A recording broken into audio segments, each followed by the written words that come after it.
India ಪ್ರದರ್ಶನ ಆತ್ಮನಿರ್ಭರತೆಯ ದರ್ಶನ ಇದು ಇವತ್ತಿನ ನಮ್ಮ ವಿಸ್ತಾರ ಸಂಪಾದಕೀಯ.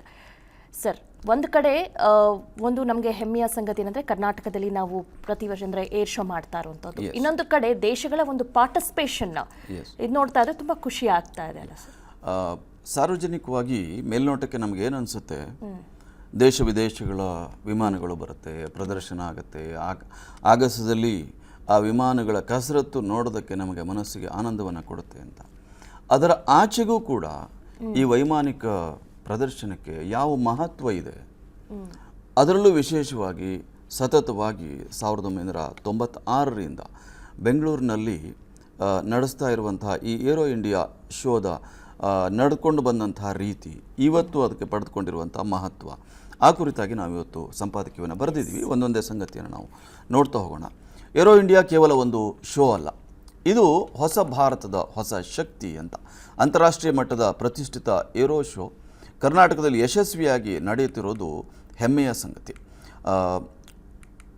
ನಮಗೆ ಹೆಮ್ಮೆ ಯಾಕಾಗತ್ತೆ, ಬೆಂಗಳೂರಿಗೆ ಯಾಕೆ ಹೆಮ್ಮೆ, ಕರ್ನಾಟಕಕ್ಕೆ ಯಾಕೆ ಹೆಮ್ಮೆ ಅನ್ನೋದನ್ನು ನಾವು ನೋಡೋದಾದರೆ, ಜಗತ್ತಿನ ಪ್ರತಿಷ್ಠಿತ ವೈಮಾನಿಕ ಪ್ರದರ್ಶನವಾಗಿರುವಂತಹ ಏರೋ ಇಂಡಿಯಾ 2023ಕ್ಕೆ ಪ್ರಧಾನಿ ನರೇಂದ್ರ ಮೋದಿ ಅವರು ಬೆಂಗಳೂರಲ್ಲಿ ಚಾಲನೆಯನ್ನು ಕೊಟ್ಟರು. ಏರೋ ಇಂಡಿಯಾ ಕೇವಲ ಒಂದು ಶೋ ಅಲ್ಲ, ಇದು ಹೊಸ ಭಾರತದ ಹೊಸ ಶಕ್ತಿ ಅಂತ. ಕಳೆದ 8-9 ವರ್ಷಗಳಿಂದ ಈ ವೈಮಾನಿಕ ಪ್ರದರ್ಶನಕ್ಕೆ ಹೊಸ ಅರ್ಥವನ್ನೇ ಕಲ್ಪಿಸಲಾಗಿದೆ.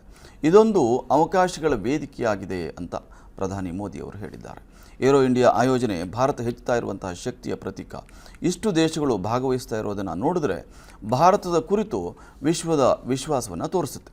ಆತ್ಮನಿರ್ಭರವಾಗುವಂಥ ಭಾರತದ ಶಕ್ತಿ ಹೀಗೆ ಮುಂದುವರಿಯಲಿ ಅಂತ ಪ್ರಧಾನಿಯವರು ಆಶಿಸಿದರು. ಭಾರತದಲ್ಲಿ ಕರ್ನಾಟಕದ ಹೂಡಿಕೆ ಮಾಡಲು ರಾಷ್ಟ್ರೀಯ ಅಂತಾರಾಷ್ಟ್ರೀಯ ಉದ್ಯಮಿಗಳಿಗೆ ಅವರು ಕರೆ ನೀಡಿದರು. ಇದೊಂದು ಉದ್ಯಮ ಅನ್ನುವಂಥದ್ದು, ಉದ್ಯಮ ವಿಶೇಷವಾಗಿ ನಾವು ಬೇರೆಲ್ಲ ಉದ್ಯಮಗಳಲ್ಲಿ, ಆಹಾರೋದ್ಯಮ ಇರ್ಬೋದು, ಕೈಗಾರಿಕೀಕರಣ ಇರ್ಬೋದು, ಇದೆಲ್ಲದರಲ್ಲಿ ನಾವು ಹಂತ ಹಂತವಾಗಿ ಯಶಸ್ಸನ್ನು ಸಾಧಿಸಿದಾಗ ಅದಕ್ಕೆ ನಾವಿವತ್ತು ಹೆಮ್ಮೆಯನ್ನು ಪಟ್ಕೊಂಡಿದ್ವಿ. ಆದರೆ ನಮಗೆ ಬೇಕಾದಂತಹ ರಕ್ಷಣಾ ಉಪಕರಣಗಳು, ವೈಮಾನಿಕ ಸಾಧನಗಳು, ಇವುಗಳನ್ನು ನಾವು ಪಡೆದುಕೊಳ್ಳೋದಕ್ಕೆ ನಾವು ಬೇರೆ ದೇಶಗಳ ಮೇಲೆ ಆಶ್ರಯಿಸಿದ್ವಿ. ಇದುವರೆಗೂ ರಷ್ಯಾ ಇರ್ಬೋದು, ಅಮೆರಿಕ ಇರ್ಬೋದು, ಜಪಾನ್ ಇರ್ಬೋದು, ಈ ದೇಶಗಳ ವಿಮಾನಗಳು, ಹೆಲಿಕಾಪ್ಟರ್ಗಳು, ಇತರೆ ಯುದ್ಧ ಉಪಕರಣಗಳು, ಅವುಗಳ ಮೇಲೆ ನಾವು ಕೈ ಚಾಚಿ ನಿಲ್ತಾ ಇದ್ವಿ, ಆಸೆಗಣ್ಣಿನಿಂದ ನೋಡ್ತಾ ಇದ್ವಿ ಯಾವತ್ತೂ ಆ ದೇಶಗಳು ನಮಗೆ ಸಪ್ಲೈ ಮಾಡುತ್ತೆ ಅಂತ. ನಮ್ಮ ಇಡೀ ಮಿಲಿಟರಿ ಸಿಸ್ಟಮ್ಮು ಆ ದೇಶಗಳ ತಂತ್ರಜ್ಞಾನ ಮತ್ತು ಉಪಕರಣಗಳ ಮೇಲೆ ನಿಂತ್ಕೊಂಡಿತ್ತು. ಇವತ್ತು ನಾವೇ ಹೆಲಿಕಾಪ್ಟರ್ಗಳನ್ನು ತಯಾರು ಮಾಡ್ತಾ ಇದ್ದೀವಿ, ನಾವೇ ವಿಮಾನದ ಬಿಡಿಭಾಗಗಳನ್ನ ಜೋಡಿಸ್ತಾ ಇದ್ದೀವಿ. ಈಗ ನಮಗೆ ಬೇಕಾದಂಥ ಹೆಲಿಕಾಪ್ಟರ್ಗಳನ್ನ ನಾವು ತಯಾರು ಮಾಡೋದು ಮಾತ್ರ ಅಲ್ಲ, ನಾವು ಅದನ್ನು ರಫ್ತು ಮಾಡ್ತಾ ಇದ್ದೀವಿ. ಇವತ್ತು ವಿದೇಶಗಳಿಗೆ, ಬೇರೆ ಬೇರೆ ದೇಶಗಳಿಗೆ ನಾವು ರಫ್ತು ಮಾಡ್ತಾ ಇದ್ದೀವಿ. ಇವತ್ತು ಸಾಲುಗಟ್ಟಿ ಬೇರೆ ದೇಶದ ಸರ್ಕಾರಗಳು ನಮ್ಮ ಮುಂದೆ ಇವತ್ತು ನಿಂತ್ಕೊಂಡಿದೆ. ಬೆಂಗಳೂರಿನಲ್ಲಿ 98 ದೇಶಗಳು ಈ ವೈಮಾನಿಕ ಪ್ರದರ್ಶನದಲ್ಲಿ ಭಾಗವಹಿಸ್ತಾ ಇವೆ, ನಮ್ಮ ಜೊತೆ ಒಪ್ಪಂದವನ್ನು ಮಾಡಿಕೊಡ್ತಾ ಇದ್ದೇವೆ. ಮೊನ್ನೆ ಮುಖ್ಯಮಂತ್ರಿಗಳು ನಮ್ಮ ಏರೋ ಇಂಡಿಯಾ ಶೋ ಉದ್ಘಾಟನೆ ಮಾಡುವ ಹಿಂದಿನ ದಿನ ಪ್ರಧಾನಮಂತ್ರಿಯವರ ಜೊತೆಗೂಡಿ ನಡೆಸಿದಂಥ ಪತ್ರಿಕಾಗೋಷ್ಠಿಯಲ್ಲಿ ಒಂದು ಮಾತನ್ನು ಹೇಳಿದರು. ನಾವು ಮೊದಲು ವಿಮಾನಗಳನ್ನ ತರಿಸ್ಕೊಳ್ತಾ ಇದ್ವಿ, ನಂತರ ಬಿಡಿಭಾಗಗಳನ್ನ ಜೋಡಿಸುವ ಕೆಲಸವನ್ನು ಮಾಡಿದ್ವಿ. ಈಗ ನಾವು ಸಂಪೂರ್ಣವಾಗಿ ವಿಮಾನಗಳನ್ನು ಇಲ್ಲೇ ನಿರ್ಮಾಣ ಮಾಡುವಂತಹ ಶಕ್ತಿಯನ್ನು ಪಡೆದುಕೊಳ್ತಾ ಇದ್ದೀವಿ ಅಂತ ಪ್ರಧಾನಿ ಮೋದಿಯವರು ಇಲ್ಲಿನ ಯುವಕರಿಗೆ ಕರೆ ಕೊಟ್ಟರು. ನೀವು ನಿಮ್ಮ ಕೌಶಲ್ಯವನ್ನು ವೃದ್ಧಿಸಿಕೊಳ್ಳಿ, ಆ ಮೂಲಕ ಈ ಅವಕಾಶವನ್ನು ನೀವು ಬಳಸ್ಕೊಳ್ಳಿ. ಕರ್ನಾಟಕ ಭಾರತದ ಕೇಂದ್ರ ಬಿಂದು ಮಾತ್ರ ಅಲ್ಲ, ಇಡೀ ಜಗತ್ತಿನ ಕೇಂದ್ರ ಬಿಂದು ಆಗಲಿ ಅಂತ ಅವರ ಭಾಷಣದಲ್ಲಿ ಆಶೆಯನ್ನು ವ್ಯಕ್ತಪಡಿಸಿದರು. ಇದು ಕರ್ನಾಟಕಕ್ಕೆ, ಬೆಂಗಳೂರಿನ ಏರೋ ಇಂಡಿಯಾ ಶೋಕ್ಕೆ ಸಿಕ್ಕಿದಂತಹ ಒಂದು ಮಹತ್ವ ಅಂತ. ಬೆಂಗಳೂರಿನ ಯಲಹಂಕದ ವಾಯುನೆಲೆಯಲ್ಲಿ 5 ದಿನ ನಡೆಯಲಿರುವಂಥ ಏಷ್ಯಾದ ಅತ್ಯಂತ ದೊಡ್ಡ ಏರ್ ಶೋ ಎನಿಸಿದಂಥ ಈ ಪ್ರದರ್ಶನ 1996ರಿಂದ ಬೆಂಗಳೂರಿನಲ್ಲಿ ಆಯೋಜನೆ ಆಗ್ತಾ ಇದೆ.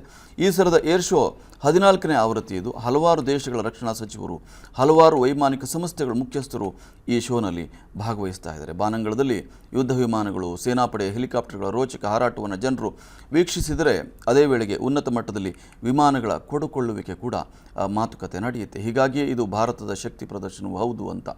ವಾಣಿಜ್ಯ ಅವಕಾಶವೂ ಹೌದು, ಎರಡೂ ಇದೆ. ನಮ್ಮಲ್ಲಿ ನಾವು ನಮಗೆ ಬೇಕಾದಂತಹ ಉಪಕರಣಗಳ ಸಿದ್ಧತೆಯನ್ನು ಮಾಡ್ಕೊಳ್ತಾ ಇದ್ದೀವಿ, ಉತ್ಪಾದನೆ ಮಾಡ್ತಾ ಇದ್ದೀವಿ, ರಫ್ತನ್ನು ಮಾಡ್ತಾ ಇದ್ದೀವಿ. ರಫ್ತು ಮಾಡುವ ಮೂಲಕ ನಾವು ಅಪಾರ ಪ್ರಮಾಣದ ವಿದೇಶಿ ವಿನಿಮಯವನ್ನು ನಾವು ಗಳಿಸ್ತಾ ಇದ್ದೀವಿ ಅಂತ. ಈ ಬಾರಿ ಏರೋ ಶೋದಲ್ಲಿ 98 ದೇಶಗಳಿಂದ 809 ಕಂಪನಿಗಳು ಭಾಗಿಯಾಗ್ತಾ ಇವೆ. ಭಾರತೀಯ ಹಾಗೂ ವಿದೇಶಿ ಕಂಪನಿಗಳ ನಡುವೆ ಅನೇಕ ಒಪ್ಪಂದಗಳು ಏರ್ಪಡುವಂತಹ ಸಾಧ್ಯತೆಗಳಿದೆ. ಸುಮಾರು 251 ಒಪ್ಪಂದಗಳಿಗೆ ಸಹಿ ಬೀಳುವಂತಹ ಸಾಧ್ಯತೆ ಇದೆ. ಜೊತೆಗೆ ಸುಮಾರು 75,000 ಕೋಟಿ ರೂಪಾಯಿ ಹೂಡಿಕೆಯನ್ನು ಸಹ ನಿರೀಕ್ಷೆ ಮಾಡಲಾಗಿದೆ ಅಂತ. ಇದುವರೆಗೆ ನೀವು ರಫೇಲ್ ಇರ್ಬೋದು ಅಥವಾ ಬೇರೆ ಬೇರೆ ವಿಮಾನಗಳನ್ನು ನಾವು ವಿದೇಶಗಳಿಂದ ತರಿಸ್ಕೊಳ್ತಾ ಇದ್ವಿ. ಈಗ ಆ ವಿಮಾನಗಳನ್ನು ಇಲ್ಲೇ ಉತ್ಪಾದನೆ ಮಾಡೋದಕ್ಕೆ ಆ ಕಂಪನಿಗಳು ಮುಂದೆ ಬರ್ತಾ ಇವೆ ಅಂತ. ಅಲ್ಲಿಂದ ಬರೋದ್ರ ಮೂಲಕ ಒಂದು ಆ ತಂತ್ರಜ್ಞಾನ ನಮಗೆ ದಕ್ಕತ್ತೆ, ಎರಡನೇದು ಇಲ್ಲಿ ಉದ್ಯೋಗ ಸೃಷ್ಟಿಯಾಗುತ್ತೆ ಮತ್ತು ಆ ದೇಶಗಳಿಗೆ ನಾವು ಕೊಡುವಂಥ ಆ ಹಣದ ಹೊರೆ ನಮ್ಮ ಮೇಲೆ ಕಡಿಮೆ ಆಗುತ್ತೆ. ಇದು ಮುಂದೆ ಒಂದು ದಿನ ಆ ಎಲ್ಲ ವಿಮಾನಗಳನ್ನು ನಾವೇ ದೇಶೀಯವಾಗಿ ಉತ್ಪಾದನೆ ಮಾಡುವಂತಹ ದಿನಗಳು ಬರಬಹುದು ಅನ್ನೋದಕ್ಕೆ ಇದು ಮುನ್ನುಡಿಯಾಗಿ ನಮಗೆ ಇವತ್ತು ಕಾಣ್ತಾ ಇದೆ ಅಂತ. ಭಾರತವು ಏರ್ಬಸ್, ಎಸಿ ಮತ್ತು ಬೋಯಿಂಗ್ ಕಂಪನಿಗಳಿಂದ ಸುಮಾರು $100 ಶತಕೋಟಿ ವೆಚ್ಚದಲ್ಲಿ 500 ಜೆಟ್ಗಳನ್ನು ಖರೀದಿಸುವ ಸಾಧ್ಯತೆ ಇದೆ. ಮಹತ್ವದ ಒಂದು ಬೆಳವಣಿಗೆಯಲ್ಲಿ ನಮ್ಮ ಸಾರ್ವಜನಿಕ ವಲಯದ HAL ಉತ್ಪಾದಿಸುವಂಥ ಲಘು ಯುದ್ಧ ವಿಮಾನ ತೇಜಸ್ Mk1A ಅನ್ನು ಆಮದು ಮಾಡಿಕೊಳ್ಳಲು ಅರ್ಜೆಂಟೀನಾ ಮತ್ತು ಮಲೇಷ್ಯಾ ಸಜ್ಜಾಗಿದೆ ಅಂತ. ನಾನೀಗಾಗಲೇ ಹೇಳಿದೆ, ಹಲವಾರು ದೇಶಗಳು ನಮ್ಮಲ್ಲಿ ಇವತ್ತು ಕ್ಯೂ ನಿಂತ್ಕೊಂಡಿದ್ದಾವೆ ನಮ್ಮ ವಿಮಾನಗಳನ್ನು, ನಮ್ಮ ಹೆಲಿಕಾಪ್ಟರ್ಗಳನ್ನು ಖರೀದಿ ಮಾಡೋದಕ್ಕೆ. ಅದಕ್ಕೆ ಇದೊಂದು ನಿದರ್ಶನ ಅಂತ. ಭಾರತ ರಕ್ಷಣಾ ಕ್ಷೇತ್ರವು ಹಿಂದೆಂದಿಗಿಂತಲೂ ವೇಗವಾಗಿ ಮುನ್ನುಗ್ತಾ ಇದೆ. ಈಗ $150 ಕೋಟಿ ಮೊತ್ತದಷ್ಟು ಇರುವಂಥ ಭಾರತ ರಕ್ಷಣಾ ರಫ್ತು ಪ್ರಮಾಣ 2024 ವೇಳೆಗೆ $500 ಕೋಟಿ ಹೆಚ್ಚಿಸುವಂಥ ಗುರಿಯನ್ನು ಹೊಂದಿದ್ದೇವೆ. ಇದಕ್ಕೆ ಏರೋ ಇಂಡಿಯಾ ಒಂದು ಚಿಮ್ಮು ಹಲಗೆಯಾಗಿ ಕೆಲಸ ಮಾಡುತ್ತೆ. ಇದರಲ್ಲಿ ಖಾಸಗಿ ಕ್ಷೇತ್ರ ಹಾಗೂ ಹೂಡಿಕೆದಾರರ ಪಾತ್ರ ಮಹತ್ವದ್ದು ಅಂತ. ಅನುಭವ, ಬೇಡಿಕೆ, ಕೌಶಲ್ಯ ಎಲ್ಲವನ್ನು ಹೊಂದಿರುವಂಥ ಉದ್ಯೋಗಿಗಳಿಗೆ ಇದು ಸುವರ್ಣಾವಕಾಶ. ಈ ಹಿಂದೆ ಅತಿ ದೊಡ್ಡ ರಕ್ಷಣಾ ಉಪಕರಣ ಆಮದು ರಾಷ್ಟ್ರವಾಗಿದ್ದಂಥ ಭಾರತ ಈಗ 50ಕ್ಕೂ ಹೆಚ್ಚು ದೇಶಗಳಿಗೆ ರಫ್ತು ಮಾಡ್ತಾ ಇದೆ ಎಂಬುದೇ ಹೆಮ್ಮೆಯ ಸಂಗತಿ. ಮುಂದಿನ ದಿನಗಳಲ್ಲಿ ರಫ್ತು ಮತ್ತಷ್ಟು ಹೆಚ್ಚಾಗುತ್ತೆ. ರಕ್ಷಣಾ ಕ್ಷೇತ್ರದಲ್ಲಿ ತಂತ್ರಜ್ಞಾನ ಕ್ಷೇತ್ರಕ್ಕೆ ಬಹುದೊಡ್ಡ ಅವಕಾಶವಿದೆ. ಇದಕ್ಕೆ ನಮ್ಮ ಹೆಮ್ಮೆಯ ಸಂಸ್ಥೆಗಳಾದಂಥ HAL, DRDO, ಇಸ್ರೋ ಮುಂತಾದವುಗಳು ನೀಡಿದ ಕೊಡುಗೆ ಬಹಳಷ್ಟಿದೆ ಅಂತ. ಇತ್ತೀಚೆಗೆ ಪ್ರಧಾನಿ ಮೋದಿಯವರು ತುಮಕೂರು ಜಿಲ್ಲೆಯ ಗುಬ್ಬಿಯಲ್ಲಿ ಉದ್ಘಾಟಿಸಿದ ಏಷ್ಯಾದ ಅತಿದೊಡ್ಡ ಹೆಲಿಕಾಪ್ಟರ್ ಉತ್ಪಾದನಾ ಘಟಕ ಎನಿಸಿದ HAL ಫ್ಯಾಕ್ಟರಿಯಲ್ಲಿ 3 ಟನ್ನಿಂದ 12 ಟನ್ ತೂಕದ ವಿವಿಧ ಶ್ರೇಣಿಯ ಹೆಲಿಕಾಪ್ಟರ್ಗಳನ್ನು ನಿರ್ಮಾಣ ಮಾಡಲಾಗುತ್ತೆ. ಇವು ದೇಶದ ಮಿಲಿಟರಿ ಮತ್ತು ನಾಗರಿಕ ಅಗತ್ಯಗಳನ್ನು ಪೂರೈಸ್ತಾ ಇವೆ. ಹಾಗೆಯೇ ದೇಶದ ಮೊದಲ ಮೇಕ್ ಇನ್ ಇಂಡಿಯಾ ಹಗುರ ಯುದ್ಧ ವಿಮಾನ ತೇಜಸ್ ನಮ್ಮ ಹೆಮ್ಮೆ. ವೈಜ್ಞಾನಿಕ ಕ್ಷೇತ್ರ ಭವಿಷ್ಯದ ಕ್ಷೇತ್ರ. ರಕ್ಷಣೆಯಲ್ಲಿ ಮಹತ್ವದ ಪಾತ್ರ ವಹಿಸುವಂಥ ಈ ಕ್ಷೇತ್ರದ ಅಭಿವೃದ್ಧಿಗೆ ಸರ್ಕಾರ ಕಟಿಬದ್ಧವಾಗಿದೆ. ಇದರೊಂದಿಗೆ ಇದರ ಸುತ್ತಲಿನ ಇತರ ಹಲವು ವಲಯಗಳು ಬೆಳೀತಾ ಇವೆ ಅಂತ. ಇದು ಸ್ಟಾರ್ಟಪ್ಗಳಿಗೆ, ಯುವ ಉದ್ಯಮಿಗಳಿಗೆ, ಹೊಸ ಆವಿಷ್ಕಾರಗಳಿಗೆ ನೆರವಾಗುತ್ತೆ. ಆರ್ಥಿಕತೆಗೆ ಇನ್ನಷ್ಟು ಉತ್ತೇಜನ ಸಿಗುತ್ತೆ ಅಂತ. ಉದ್ಯಮಶೀಲತೆಯನ್ನು ಸುಗಮಗೊಳಿಸಲಾಗಿದ್ದು ಕೆಂಪು ಪಟ್ಟಿಯ ಬದಲಿಗೆ ಕೆಂಪು ಹಾಸನ್ನು ಹಾಸಲಾಗ್ತಾ ಇದೆ ಅಂತ.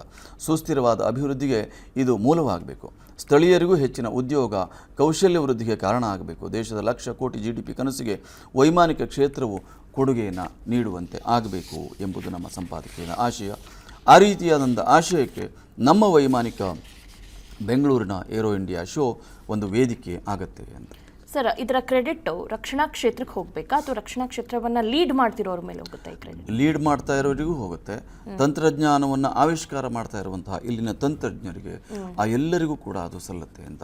ನೀವು ತಂತ್ರಜ್ಞಾನ ಆವಿಷ್ಕಾರ ಮಾಡುವ ಆ ಇಚ್ಛಾಶಕ್ತಿ ಇಲ್ಲದೆ, ಸಾಮರ್ಥ್ಯ ಇಲ್ಲದೆ, ಕೌಶಲ್ಯ ಇಲ್ಲದೆ ಮಾಡೋಕ್ಕೆ ಸಾಧ್ಯ ಇಲ್ಲ. ಇನ್ನು ಅದಕ್ಕೆ ಉತ್ತೇಜನ ಕೊಡುವಂತಹ ನಾಯಕತ್ವ, ಸರ್ಕಾರ, ಇದು ಎರಡೂ ಒಟ್ಟು ಸೇರಿದಾಗ ಈ ರೀತಿಯಾದಂಥ ಕ್ರಾಂತಿಯನ್ನು ಮಾಡೋದಕ್ಕೆ ನಾವು ಸಾಧ್ಯ ಆಗುತ್ತೆ ಅಂತ. ಅದು ಜೊತೆಗೆ ಹೋಗಬೇಕು. ಸರ್ಕಾರಕ್ಕೂ ಇಚ್ಛಾಶಕ್ತಿ ಇರಬೇಕು. ಅದಕ್ಕೆ ಪೂರಕವಾದಂಥ ನಮ್ಮ ಬುದ್ಧಿಶಕ್ತಿಯನ್ನು, ನಮಗೆ ಇವತ್ತು ಹಲವಾರು ಅವಕಾಶಗಳಿದೆ. ಆದರೆ ವೈಮಾನಿಕ ಕ್ಷೇತ್ರದಲ್ಲಿ, ಬಾಹ್ಯಾಕಾಶ ಕ್ಷೇತ್ರದಲ್ಲಿ ಆಗಬೇಕಾದಂತಹ ಸಂಶೋಧನೆಗೆ, ಆವಿಷ್ಕಾರಕ್ಕೆ ನಾವು ತೊಡಗಿಕೊಳ್ಬೇಕು ಅನ್ನುವಂತಹ ಆ ಉತ್ಸಾಹ ಇದೆಯಲ್ಲ ನಮ್ಮ ಎಂಜಿನಿಯರ್ಗಳಲ್ಲಿ, ಅದು ಕೂಡ ಇಂಪಾರ್ಟೆಂಟ್ ಆಗುತ್ತೆ ಇಲ್ಲಿ ಅಂತ. ನಮ್ಮ ಸಂಪಾದಕೀಯದ ಪೂರ್ಣ ಪಾಠ vistarannews.com ಲಭ್ಯ ಇದೆ. ಆಂಡ್ರಾಯ್ಡ್ ಮತ್ತು iOS 2 ಆ್ಯಪ್ಗಳನ್ನು ಡೌನ್ಲೋಡ್ ಮಾಡ್ಕೊಳ್ಳಿ. ಪ್ರತಿಕ್ಷಣದ ವಿಶ್ವಾಸಾರ್ಹ, ವಿಸ್ತೃತ ಮತ್ತು ವೈವಿಧ್ಯಮಯವಾದಂಥ ಸುದ್ದಿ ನಿಮ್ಮ ಬೆರಳು ತುದಿಯಲ್ಲಿ ಸಿಗುತ್ತೆ. ವಿಸ್ತಾರ ನ್ಯೂಸ್, ನಿಖರ ಜನಪರ.